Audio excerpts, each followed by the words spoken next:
अब आइए 2026 assembly elections. अब इस समय वोटों की गिनती चल रही है। अब तक की तस्वीर है क्या, वो डिटेल में समझ लिया जाए। और पूरी पिक्चर समझाने के लिए या समझाने के लिए लक्ष्मण रॉय जुड़ चुके हैं। भाई साहब गुड आफ्टरनून। ये प्रोड्यूसर साहब ने लिखा था कि पूरी पिक्चर, ये पिक्चर मान लूं या अभी भी ट्रेलर है, ये भी बताना आप।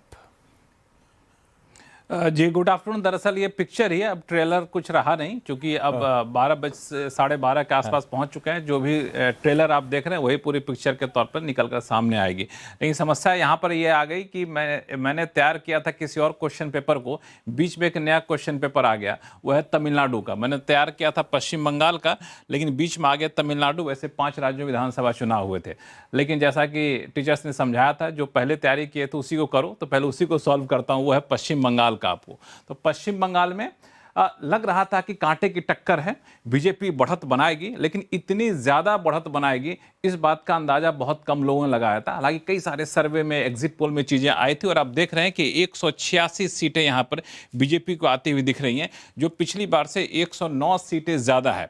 293 कुल सीटें हैं, ये रुझान में 291 सीटों का बता रहा हूं। 147 सीट पे बहुमत हो जाता है, तो बहुमत से काफी आगे बीजेपी निकल चुकी है।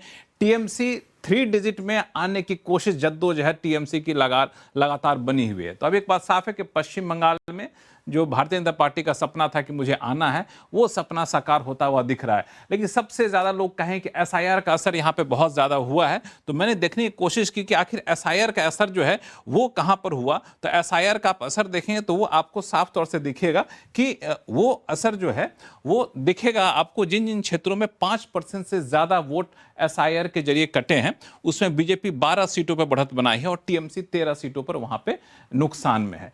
तो ये पश्चिम बंगाल का आंकड़ा है, और ये इसलिए महत्वपूर्ण है क्योंकि सीमावर्ती राज्य है, और इसलिए महत्वपूर्ण है क्योंकि समय था जब निवेशक इंडस्ट्री बहुत बड़े पैमाने पर इन राज्यों में जाना चाहती थी।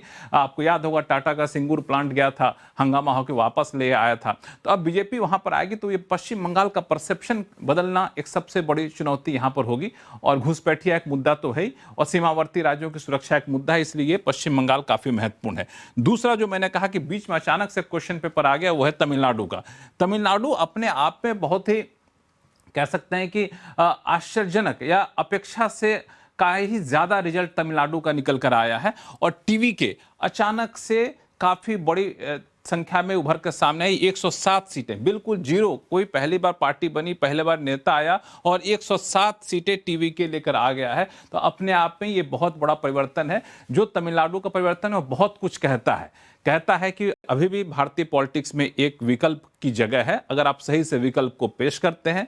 दूसरी चीज कि जेनजी सत्ता परिवर्तन करा सकते हैं, और कराने के लिए हिंसा की जरूरत नहीं है, बैलेट के जरिए करा सकते हैं। इसका सीधा सा उदाहरण आपको टीवी के यहां पे दिख रहा है। लेकिन बहुमत से टीवी के थोड़ा सा पीछे रहेगी, तो बहुत हद तक संभावना है कि टीवी के यहां पे एडीएमके के साथ शायद गठजोड़ बनाता हुआ यहां पर दिखे। तो तमिलनाडु अपने आप में बहुत बड़ा सरप्राइज है। लेकिन एक चीज और, तमिलनाडु में इंडस्ट्री पहले से भी है, आईटी हब पहले से भी है, लेकिन अब तक जो पॉलिटिक्स वहां पर हुआ करती थी, उस पॉलिटिक्स के तहत खासतौर से क्या होता था कि विरासत वाली पॉलिटिक्स ज्यादा चला करती थी। इंडस्ट्री, आईटी, इस पे लोग कम बातें करते थे। तो अब जो जेनजी की अपेक्षाएं हैं वो पूरा होता हुआ शायद टीवी करे तमिलनाडु में इंडस्ट्रियल इन्वेस्टमेंट, आईटी चीजें और नए मुकाम पे पहुंचे, इस बात की उम्मीद करनी चाहिए। एक दूसरा जो स्टेट आपको दिखेगा वो है आपको असम। असम में जितना अपेक्षा थी, अपेक्षा के मुताबिक सीट बीजेपी 100 सीटें आ चुकी हैं। 27 सीटें पहले से बढ़त की हुई है।